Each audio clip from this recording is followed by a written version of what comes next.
ঈদের দিনটা এইভাবে কাটবে মোটেও প্রস্তুত ছিলাম না, একদম দৌড়াদৌড়ি পেরেশানির মধ্যে গেল আজকের দিনটা। ঈদ মোবারক সবাইকে। কেমন আছেন আপনারা? আশা করি আল্লাহর রহমতে অনেক ভালো আছেন। আমিও আছি আলহামদুলিল্লাহ ভালো। তো আমার ছোট বোন খুবই অসুস্থ, ওর খুব পেট ব্যথা ছিল। তো ওরে হচ্ছে ওর যা আর দেবর মিলে হচ্ছে হোমনা নিয়ে গেছে।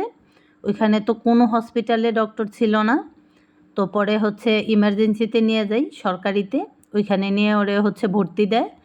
তো এদিকে ইয়াসমিন হচ্ছে হুজুরকান্দি শ্বশুরবাড়িতে ঈদ করতে আসছে ঢাকা থেকে, ও শুইনা ও চলে গেছে। আমিও আমার শ্বশুরবাড়ি থেকে শুইনা এদিক দিয়ে হচ্ছে হোমনা চলে গেছি হসপিটালে। তো এখানে ভর্তি ছিল প্রায় 3 ঘন্টা 3.5 ঘন্টার মতো ছিলাম। স্যালাইন ছিল, তারপরে হচ্ছে ব্যথার জন্য সুই দেয়, এগুলা দেওয়ার পর আলহামদুলিল্লাহ কিছুটা এখন ভালো। তো ভালো, তারপরে ভাবলাম যেই তো কোনো ডক্টর নাই এখানে, সারা দিন এভাবে ভর্তি করায় রেখে তো কোনো লাভ নাই। তো 2-1 দিন পরে, কালকে না হয় পরশু দিন ঢাকায় নিয়ে যাব, এখন বাড়িতে চলে যাই। তো আমরা হচ্ছে সিট কেটে বাড়িতে চলে আসি, মানে আসার প্রস্তুতি চলতেছে। তো এই হইল অবস্থা। সবাই দোয়া করবেন আল্লাহ যেন আমার বোনডারে সুস্থ রাখে, ভালো রাখে। ওর এক ছেলে এক মেয়ে, মেয়ে শ্বশুর বাড়িতে। তো আর এদিকে দেখেন বাসায় এসে তো দেখি মিমের শ্বশুর শাশুড়ি মিমকে নিয়ে একদম হাজির। ওনাদের আসলে ধন্যবাদ দিয়ে শেষ করা যাবে না, খুবই ভালো আপা ভাইয়া, খুবই ভালো মনের মানুষ, অনেক মিশুক, অনেক ভালো আলহামদুলিল্লাহ।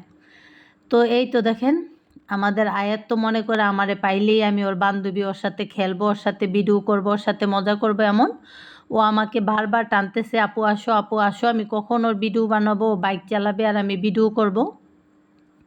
তো যাই হোক, ওর মন রক্ষা করার দরকার, তাই হচ্ছে ভিডিও করা।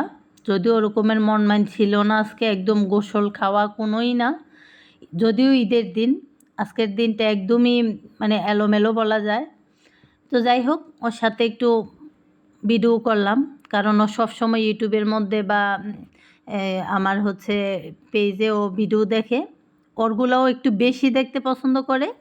তো ভাবলাম যে ঠিক আছে, ওর বাইকটা নিয়ে ওর একটা ভিডিও বানাই দেই। তো এই তো দেখেন, বাইক তো মূলত হাতে আর পায়েই চালাইতে হয়, ও তো আসলে ছোট, ওরকমের বুঝে না। তো আমি যদি চালাই ও তো আর ভিডিও করতে পারে না, তো ওরে বসেই আমি হচ্ছে ভিডিওটা বানাই। আর ভালোই হয়েছে, ওর বাইক দিয়ে আমিও চালানো শিখতে পারবো। তো আমার খুবই ভালো লাগছে। যাই হোক, সবাই দোয়া করবেন। এটা আমার নাতি মিমের ছেলে, যারা আমার আগে আমার ভিডিও দেখেন, শুরু থেকে যারা দেখেন সবাই চিনেন, এটা হচ্ছে আমাদের আয়াত। তো এই হচ্ছে আমাদের আয়াতের বাইক, কেমন হইল আপনারাই বলবেন। তো এদিকে আমার আম্মা বলতেছে যে তুমি এখানেই গোসল করো, আজকে যাওয়ার দরকার নাই। আমার তো একদমই ভালো লাগতেছে না। ঈদের দিন আবার আল্লাহ কখন কোথায় রাখে, কারে কে কীভাবে থাকি জানি না।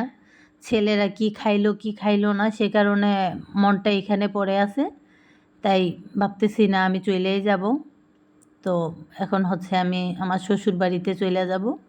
আয়াতকে হচ্ছে আমি ভুলানোর চেষ্টা করতেছি যেন ও বাইক নিয়ে ব্যস্ত থাকে আর আমি এদিকে হচ্ছে বাসায় চলে যাইতে পারি, এই হইল আমার চিন্তাধারা। কিন্তু না, কোনোভাবেই ওরা আমি হচ্ছে রাইখা ওইখান থেকে সরতে পারি না। আমি এই রুম থেকে সরলে ও হচ্ছে আমার সাথে চলে আসে, এমন অবস্থা। কোনোভাবে যে জুনায়েদ সহ অনেক চেষ্টা করতেছে ওরে বুঝাই ওইখানে রাখার, কোনোভাবে রাখতে পারতেছি না, মিমও না। তো অনেক পেরেশানি হইল, মোটামুটি টায়ার্ড বলা যায়। তো এই তো দেখেন,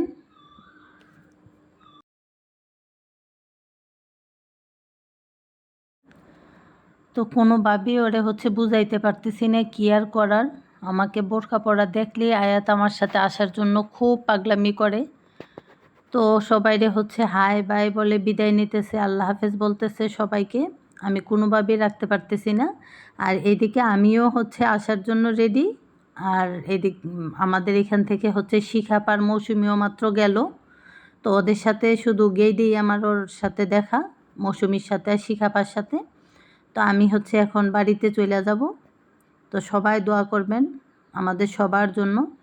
আর আল্লাহ যেন আমাদের সবাইকে ভালো রাখে, সুস্থ রাখে, নিরাপদে রাখে।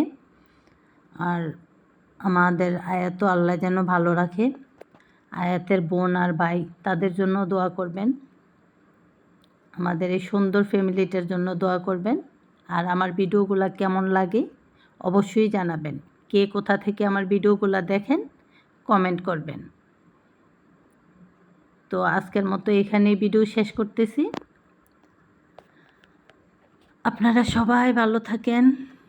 আল্লাহ হাফেজ। ধন্যবাদ সবাইকে। ঈদ মোবারক।